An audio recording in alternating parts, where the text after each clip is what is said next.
when things are going bad, don't get all bummed out, don't get startled, don't get frustrated. If you can say the word good, guess what? It means you're still alive. It means you're still breathing. And if you're still breathing, well then hell, you still got some fight left in you. So get up, dust off, reload, recalibrate, re-engage, and go out on the attack. Hey guys, and welcome back to another Iron Will podcast with me, Shane Warner, and John Chase. So what this podcast is all about is we are trying to get stories from people that have been through a traumatic experience in their lives and came out a different person. Yeah, they have all created an iron will. So what is an iron will? A burning determination that cannot be stopped or hindered by anything. Willing to do anything to get a desired outcome. Extremely resilient. So what we like to say is just keep punching. Yeah. So sit back and relax, and we're going to start the show. Today we have Sadie and Corbin Raymond on the podcast with us, and what we're going to do today is we're going to kind of get Corbin's perspective and Sadie's perspective of Corbin's brain injury. So we're going to just start off by talking to Corbin and letting him tell us a little bit about his injury. And so can you just tell us what happened? All right. So this is 3 years ago now. Me and my friends, we got in my buddy's car, and we were heading to a spot where we could get on the river. And on the way there, we were driving recklessly and eventually crashed. Me and my cousin were stuck in the car. The other two crawled out. So did he get hurt too? Yeah. But he had like some spinal fractures. Oh, okay. How long were you stuck in the car? Yeah. I don't remember it at all. Yeah. I just know from hearing about it. Okay. Mm-hmm. And so, can you tell us a little bit about like what your recovery was like in the hospital when you were there and stuff? Well, I had to relearn everything, how to walk, talk, eat, everything really. It was kind of a day-by-day thing. Yeah. Like, this day, I'd be able to, like, first it was getting my muscle back to be able to sit up straight. Then once I got enough muscle, I'd be able to start practicing how to walk again. Okay. And then it just kind of avalanche after that. Like, one thing led to another, one big thing. Catching a ball, throwing the ball. Yeah. So that sounds like really familiar to me because I suffered a brain injury also. But I had to relearn how to walk and talk. And so I can totally relate to the feelings. Like, what did that make you feel like? Like, what was going on emotionally? Well, I felt like I was trapped. Yeah. For a second, because like I wanted to talk, but I just physically could not. Okay. So at one point, my hands were working, so I'd do like a thumbs up, a thumbs down if I agreed or disagreed. Right. And then kind of like shake it if I'm like maybe. Yeah. That's how I spoke for a while. And then eventually, it's amazing how well you can speak now. Yeah. You sound great. Yeah, it's insane. Yeah. And so, what's that? What was your like physical therapy like, and your occupational therapy? What did you have to relearn as far as that goes? Well, I mean, I knew I could do it, but my body wasn't like strong enough. Yeah. Or able to do it at the time. So I just kept telling myself, like, I'm going to get better. I'm going to get back to how I used to be. I'm going to be because I was, we're going to be better and be able to do all of this stuff. Oh. Where do you think you got that mindset from? Just from your injury, or was it from your mom? Like, did she teach you that, or where did you get that kind of perspective? I'd probably say from my mom, my grandmother. They're like people that just don't give up no matter what. Yeah.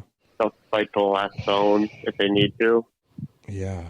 So it's just kind of like that never give up attitude. Yeah. And that's like a really important attitude to have as far as going through a brain injury is concerned. For like sure.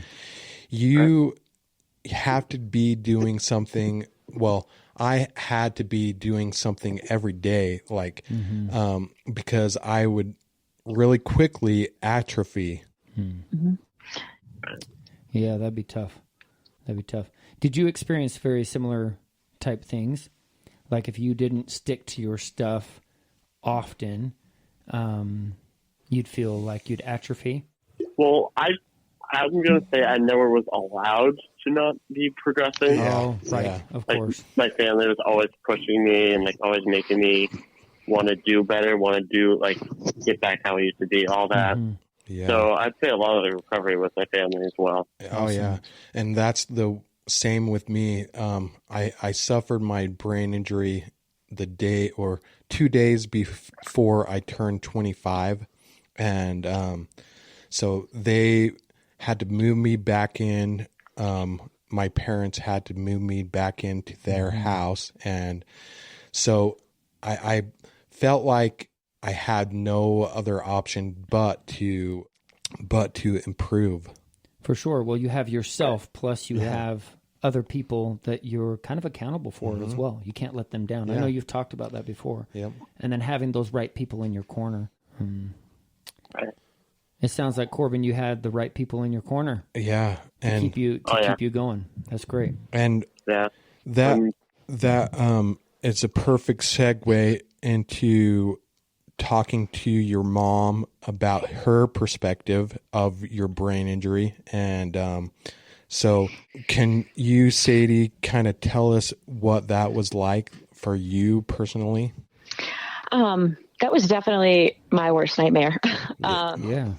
Yeah. The accident, Corbin doesn't remember. He was unconscious for about a month. Yeah. He remembers getting in the car, and that's it. He doesn't remember.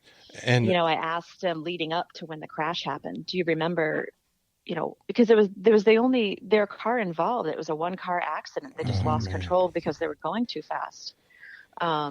So it was, Corbin was unconscious from the time that he hit the tree. And until he was at Boston Children's Hospital for almost 4 weeks before he woke up. And at that point, it was waking up for a few minutes at a time. It wasn't like when you think about a coma and somebody wakes up and they're back. It wasn't like that. It was, his eyes would open, and when he talks about learning again, I mean, it was learning to speak again, learning to swallow again. Yeah.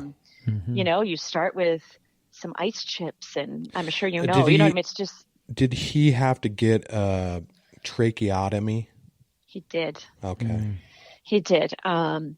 He was on the breathing machine the whole time. And Spalding, we wanted him to go to Spalding rehab, and they typically don't take patients on the breathing machines because they want them up and actively participating in therapy, and you can't be on those machines. So he got a tracheotomy not long before we left Boston Children's. Oh man. Yeah, that.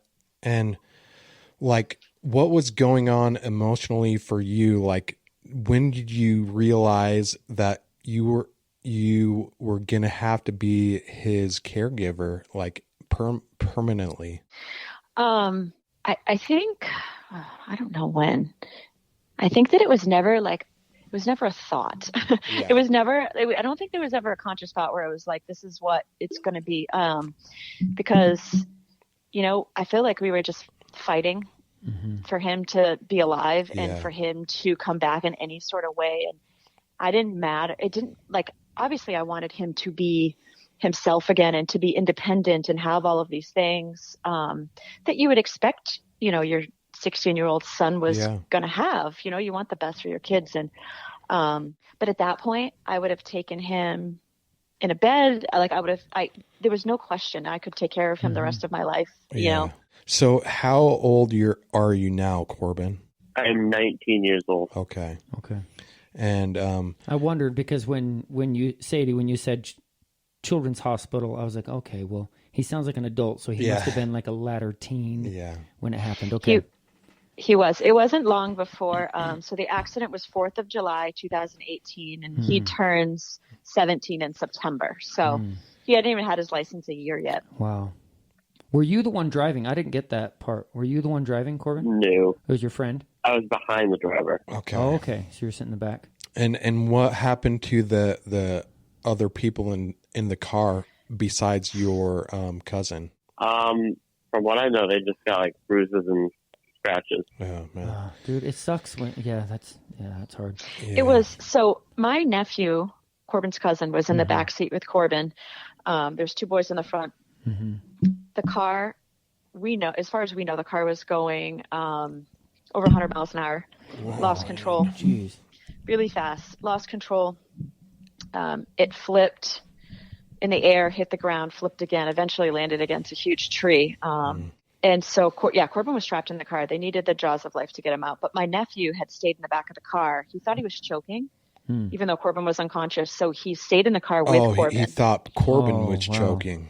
He was. So Corbin was unconscious, and he I don't know. He has no training in this whatsoever, but the 2 boys in the front crawled out of the front of the windshield, and the back was crushed the worst, especially on Corbin's side. And he stayed in the back and he held Corbin's chin up because he thought he was choking. So he stayed in the car until rescue got there and was able to cut the top off. Wow. And they said that's like, first of all, Corbin had his seatbelt on. That was the first thing that saved him. And then if his cousin didn't stay in the car and hold his head up, they said that's what kept the oxygen going to his brain. Yeah. And he had no former training, because that is something that the paramedics do. They tilt the head up so then they can breathe. That's open up the airway. Amazing that he thought to do that. That's cool. It absolutely is. Actually, they created an award in Concord, the New Hampshire's capital, for the fire EMT. Created an award especially for him, and they had a big ceremony and presented him with it because he had no training. And typically he's fearful for his own life. He's younger than Corbin, and they didn't know what that car was on its side against a tree. I mean, it was a scary situation. Scary, And he stayed right in the car with Corbin. Oh man. Yeah, I'd give that kid an award. Yeah. He deserves it. Yeah, that's awesome. Yep. Just that was a heads up move, Yeah, for sure. Again, it's amazing that he did that without any training or whatever. How old was he at the time? So you said he was younger, right? So 16? He is. He's like 6 months younger than Corbin. So he had just turned 16 in February. Oh, wow. And this happened in July. So he had, so he was just 16. Yeah, that's amazing that he had that premonition to do that. It is. It absolutely is. Yeah. Today's his birthday, actually. Oh, happy birthday. Wow. Happy birthday to, yes. to him. Tana. His name's Tana. Happy birthday, Tana. And yes. Awesome. thank you for doing what you did. It probably saved probably saved your cousin's life. Yeah. It absolutely did. So I like to get into, I mean, I know Shane kind of talked a little bit about asking you kind of emotionally how you felt, but I want to know how you felt, Sadie, when you first got the call. You said it was your worst nightmare, but what? Yeah. So. Yeah, tell us about that. Yeah, I didn't, like I said, it was 4th of July. I was super hesitant. Corbin was going to go tubing with his friends down the river. And I was a little leery about that, knowing teenage boys. For sure. I was reluctant, but I let them go. I had left for work. I was bartending at the time. My youngest was 2 years old, so I was home during the day, usually working at nights. And so I was at work, and I got a phone call saying that my nephew, Tana, had been in a car accident, and he was trapped in the vehicle. And I happened to be the one closest to the scene. And so they called me, and I kept asking, is Corbin in the car? Was Corbin in the car?